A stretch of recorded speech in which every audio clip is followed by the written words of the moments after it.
This is Southwest Florida in Focus. Coming up, the Florida black bear hunting season returns for the first time in a decade. And despite receiving the elusive bear tags, some people are refusing to take part in the controversial hunt. And a look into the art exhibit that sheds light on those who have recovered from the struggles of homelessness. And one woman offers advice to the next generation of entrepreneurs by sharing her journey from a Mexican orphanage to a leader in the culinary world of salsa. Hello, I'm Jennifer Crawford. Thank you for joining us. For the first time in 10 years, Florida's black bear hunt is underway. The Florida Fish and Wildlife Conservation Commission reports they received over 163,000 applications for the chance to win one of only 172 bear tags. Conservationists opposed to the bear hunt say they applied and won almost one-third of the 172 bear tags, permits they are not using in order to save the bears. In a statement to WGCU, FWC says the data from unused permits will be evaluated and could shape future hunts. I had the chance to speak with two men who were fortunate to win permits, but for very different reasons. I'm excited. I've got a couple areas I've scouted. A Naples hunter says a camera he recently set up on game trails captured this image of a massive bear. He's probably 450, 500 pounds. He's a big bear, big old bear. It's the one he's targeting during the Florida bear hunt. I'll use a crossbow. It's safer than a gun. Doug Grau says he hopes to get the bear well before the hunting period ends on December 28th. I plan on harvesting everything. I'm going to harvest the meat too. So I am going to make a rug out of it. I mean, I'm going to make my son a bear claw necklace, the whole thing. But it's not just for the trophy. I'm not throwing the meat away or anything. I'm harvesting it for use. Grau is one of 172 people to receive a bear tag authorizing them to hunt a bear for the first time in 10 years in Florida. About 19,000 people applied, some multiple times, for a reported total of 163,000 applications submitted. Another man beating the odds to win a bear tag, Joel Cleveland from Tampa. I was overjoyed. Cleveland says he received this packet after getting the news he was a lucky winner. This diagram that's color, which I think is helpful, but it really drives home. This is how you shoot a bear with a crossbow or a rifle or whatever is authorized, and that's where it starts to hit home like, okay, this is a beautiful animal and an apex predator, and this is how you have to kill it. The green bear tag stamped with numbers accompanied the bear hunting guide. I call it like a zip tie, but this would be the tag that you put through a bear's ear or some part of the bear to show that you're a permitted hunter and you've paid your fees. But he won't be hunting with the bear tag. Instead, he's returning it, unused, to the Florida Fish and Wildlife Conservation Commission. I can say I've given a bear a stay of execution for 2025 hunting season, and there's one more black bear that's going to be walking in Florida in the Panhandle that has a new lease on life.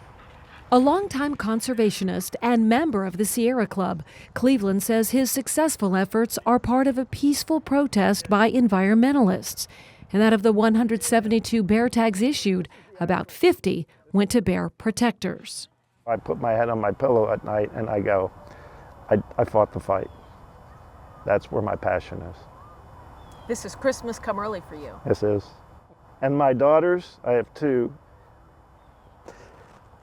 It's very emotional for me because they've followed my passion and they're so proud of me. And so my legacy is don't ever give up.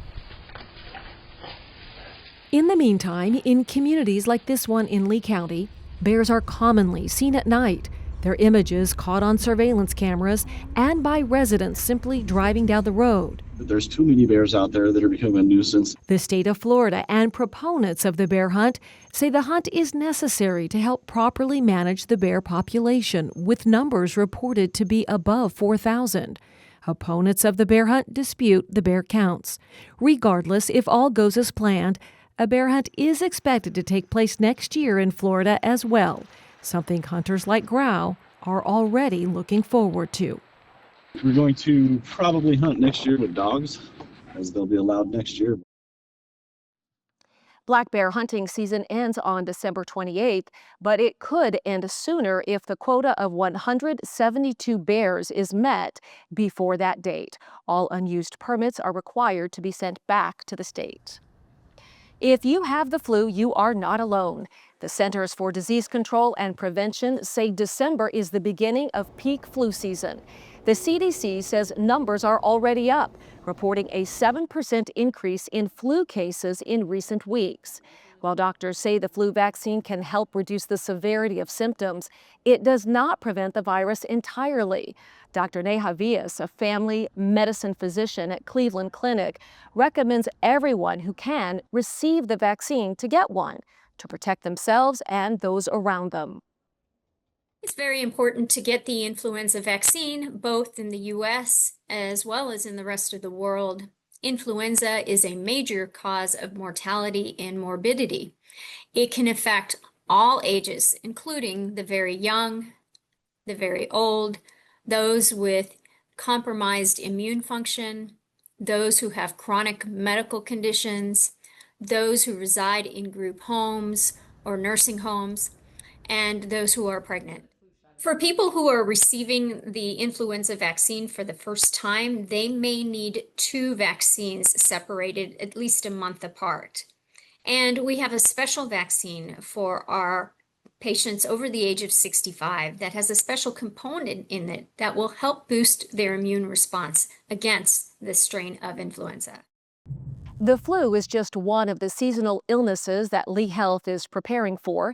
Lee Health offers advice for anyone dealing with symptoms of a respiratory illness. WGCU's Cary Barbor learned the steps you should take in dealing with the flu. When you or a loved one has an unexpected illness or injury, your first thought might be to race to the hospital emergency department. But as the season for respiratory illnesses like flu, RSV, and COVID-19 ramps up, the physicians at Lee Health want you to know that not every case requires emergency care. Lee Health Chief Medical Officer Ian Gonsenhauser explains.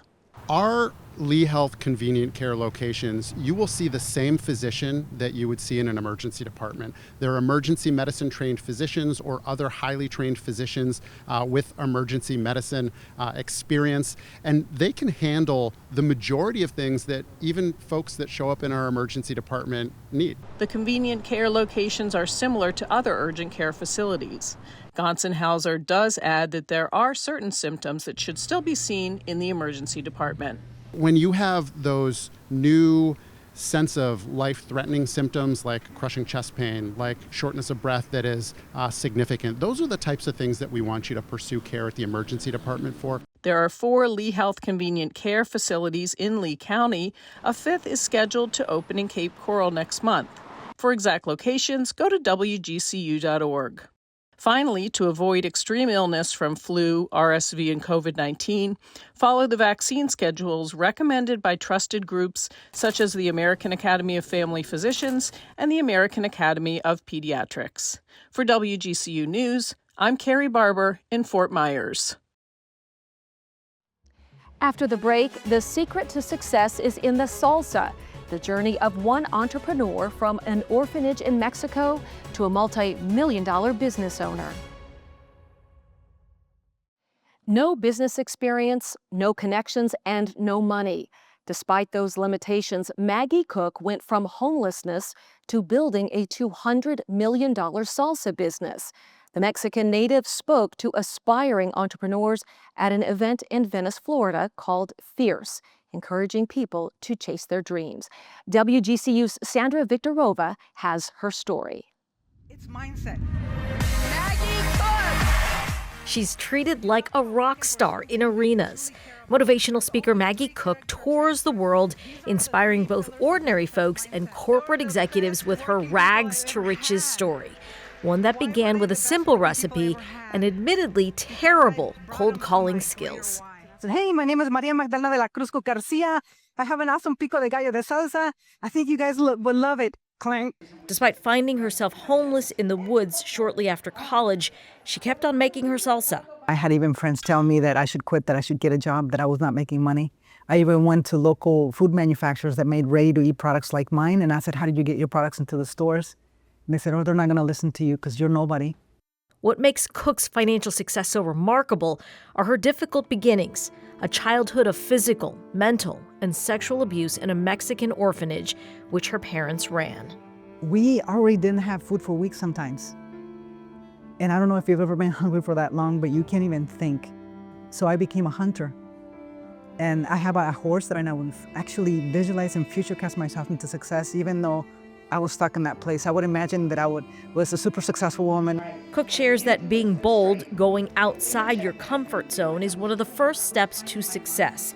In her case, it was taking the risk to venture beyond the compound. I met some villagers, the peasants, and they took me in. They gave me these amazing taquitos de frijoles. Oh my gosh. Food that I've never tasted so good in my life. And they gave me the salsa. And they taught me their trade. Cook thought basketball would provide her escape from poverty. The Mexican national team recruited her, but then she broke her collarbone. My father, after this incident with basketball, he told me that I wouldn't be anything, that I would die in prison and with AIDS. Exactly his words. But Cook kept playing. She believed that she could still build a brighter future. A chance encounter with an American college basketball coach changed everything.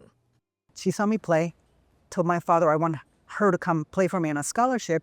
If I would have listened to my father, which sometimes the people closest to you tell it holds you back, if I would have listened to him and not played that day, I wouldn't be speaking to you today. And because of that, I came to the US, went to this university where there's nobody that spoke Spanish, studied interior design, graduated, became homeless, couldn't find a job. After a while, somebody from the University of Charleston, one of their cooks, recognized me on the street and told me, what are you doing? This is crazy. Friends entered Cook into a state salsa competition in West Virginia, and she won. With $800, she began growing her business. She knew her fresh salsa was unique. Back then, other salsas were cooked. Still, her cold calls to small stores kept failing, so she decided to go big. 90 supermarkets said no. Before Whole Foods said yes, when I turned the list upside down and I called them. And that year we went from making $12K to $1.9 million just with Whole Foods. So I was making about 250 pounds of salsa a week for my friends and selling it by the pint. That first order for Whole Foods, 10,000 pounds. Working day and night with a friend to cut 60,000 tomatoes, she realized she needed help in a hurry. The state of West Virginia said it could help find her the manpower, folks who she didn't realize needed a break too. He says, Maggie, thank you for hiring me. Nobody else would hire me. He says, I just got out of prison and I did this, and that. And I was like, no, I don't want to know. And I said, just go back to work because you're awesome. Because he was. But I called the state and they're like, yeah, they're all from prison. But they were the best people I ever had. I said, guys, I believe that we're going to become the largest fresh salsa company in the United States, and you guys are going to help me take it there. Cook says successful business leaders know when to ask for help. One mistake that I made was that I didn't keep asking for help, because you never know who will come your way that might even want to partner with you because they see something amazing and beautiful. So never stop asking for help. Maggie teaches that resilience, relentlessness, and resourcefulness are the three keys to success, and perhaps also a touch of humor. The first time that I had to deliver that Whole Foods delivery, I had to get my truck driver's license, and I had to wear a piece of woodblock on my foot because I couldn't touch the pedals. Orders from companies like Walmart soon followed. She eventually sold Garden Fresh to Campbell's Soup for $231 million. The truth is that your subconscious mind is always guiding to your purpose, but we don't listen. So what is your gut telling you? I really believe that all of us have a purpose, and this is why we're here. Cook has a new purpose now. She's investing her wealth to help people battling addiction and improve life for orphans in Mexico. For WGCU News, I'm Sandra Victorova. If you want to learn how to make salsa like Maggie, she shared her special recipe with us. You can check it out on the WGCU app or at WGCU.org. A recent Gallup poll estimates over 47 million Americans are suffering from depression. At Florida Gulf Coast University, one graduate has developed a tool to help college students, especially men, report whether their mental health is on shaky ground. WGCU's Cary Barbor explains for many male students it can be especially difficult for them to seek help. I think it's struggles that a lot of people here on campus face, and addressing them or kind of even realizing you have them was the first step. That's Fletcher Peak, a junior majoring in construction management at Florida Gulf Coast University. He was at an outdoor event at the school last month that was meant to raise awareness for men's mental health. FGCU graduate Jack Helmer organized the event. Mental health, especially for men, has been important to Helmer since he was a student. Amid the mounting pressures of work and school, he found himself struggling with anxiety after experiencing the death of a beloved uncle. To make matters worse, he discovered it was harder as a man to reach out for help. Men's mental health is not talked about very often, especially because amongst guys it's a very stigmatized topic. And the results can be tragic. In the U.S., we have over 100 male suicides a day. A Healthy Mind study last academic year found that of 84,000 college students, more than half reported high levels of loneliness, 37% reported moderate to severe depressive symptoms, and 11% had seriously considered suicide. Helmer created an app specifically for university students. It's called UBU. That's the letter U, the letter B, YOU. It helps users reflect on how they are doing and offers whatever help might be warranted. We provide them with tailored on-campus resources, resources in the community, and mental and physical health support. Helmer has worked to expand the app's influence beyond Southwest Florida. So something that we've done as well with supporting men's mental health on a national level is with a partnership with a national fraternity, the Alpha Tau Omega fraternity, 26 chapters across the country. So in 17 different states, we have students utilizing our app at all these different populations of students. So it's not just an impact here at FGCU, but we're branching out and supporting men across the country. As a member of the Alpha Tau Omega fraternity, Peak has seen how the app helps squash the stigma. Even though you're in a fraternity, it's okay to have mental health problems. It's okay to seek out help, but knowing you're not alone and that there's plenty of other people, especially other guys, that are right there with you. The app has also changed his behavior around his fraternity brothers, he says. A simple question of, hey, how are you doing today? And if they say, oh, I'm doing all right, we'll maybe say, hey, let's talk about it, and make sure they're truly doing okay. Through his app and through his event at FGCU, Helmer is spreading the good word for men about seeking help for their mental health, and it begins with him. Starting off as a student at FGCU, I did not know what mental health was, and then expanding to, I've learned the highs and lows when battling mental health, more conscious of my actions, of what do I need to do to take care of myself or self-care? What are the good habits? What are the bad habits? And we all have them, but it's one of the things of learning day by day is of how do we continue to improve ourselves and improve your mental health, and that's what I try to practice. Start at this table here. For WGCU News, I'm Cary Barbor in Fort Myers. Coming up, putting a face to the struggles of homelessness, a new art exhibit that captures the journey of Southwest Floridians getting their lives back on track. In 2025, the Florida Department of Children and Families conducted their annual Point in Time, or PIT count. They found over 28,000 people are experiencing homelessness across the Sunshine State. The journey back from that situation can be arduous. One local artist wished to capture the experience of Southwest Floridians who struggled with their own homelessness. WGCU's Dana Harpster offers a look at this unique art exhibit. Jaylene was in a toxic relationship in an unsafe home. Mina is a new mother who has struggled with addiction. Richard was left unhoused by Hurricane Ian, living from shelter to shelter. They are 3 of 10 current and former St. Matthew's House residents whose portraits grace an art exhibit called Faces Beyond Homelessness. Naples artist Wendy Wagner used charcoal, graphite, and red chalk to draw portraits while the residents told her their stories. A lot of them suffers depression, anxiety, bipolarness, and some don't have family to go to. That's why a lot of them is out there homeless the way they are.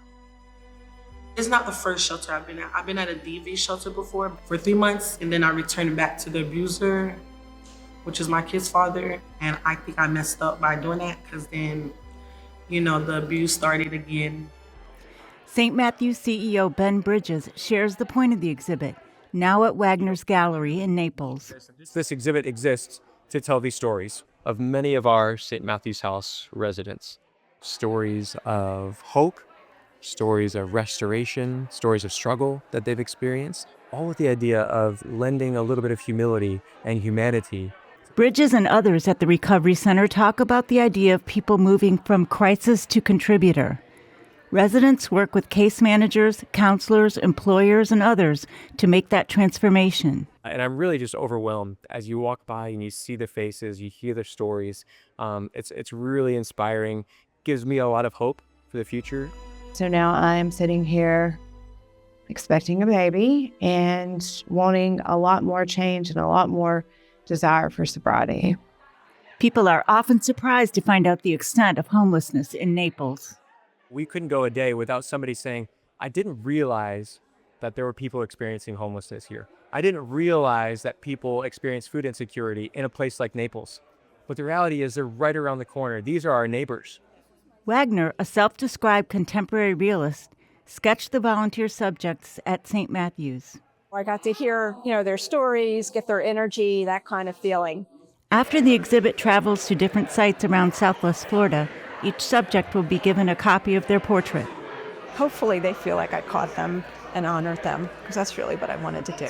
For WGCU News, this is Dana Harpster with Andrea Melendez.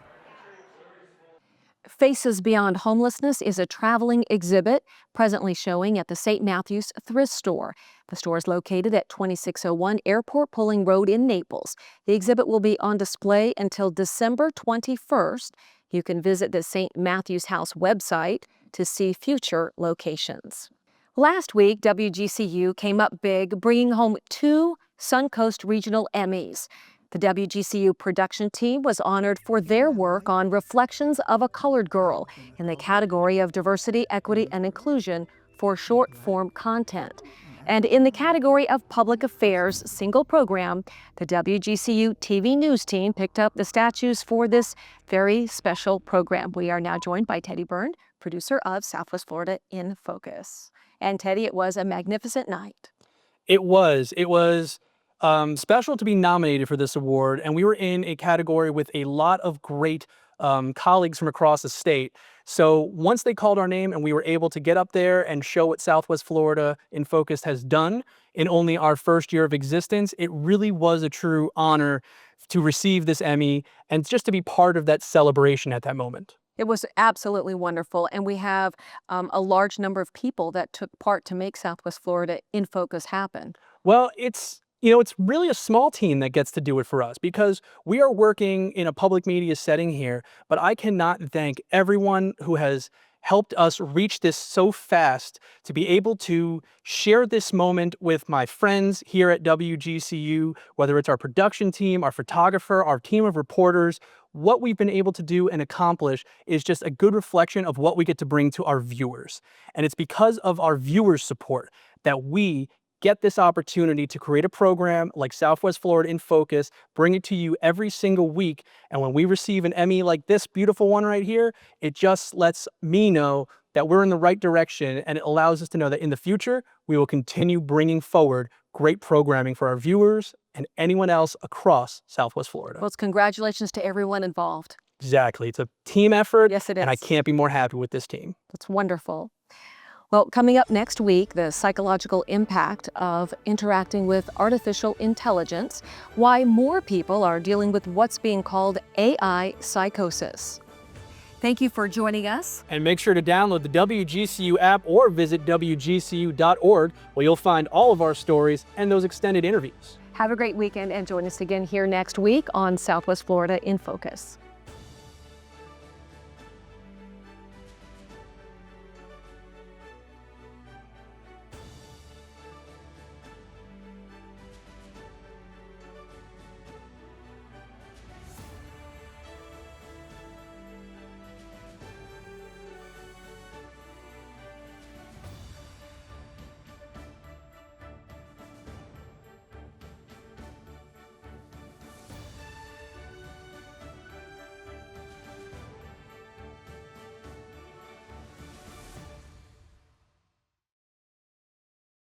Thanks for watching. We've got more great content for you, from news to the arts to the environment. So be sure to like and subscribe to WGCU's YouTube channel and follow us on our social media platforms for the stories that matter to you.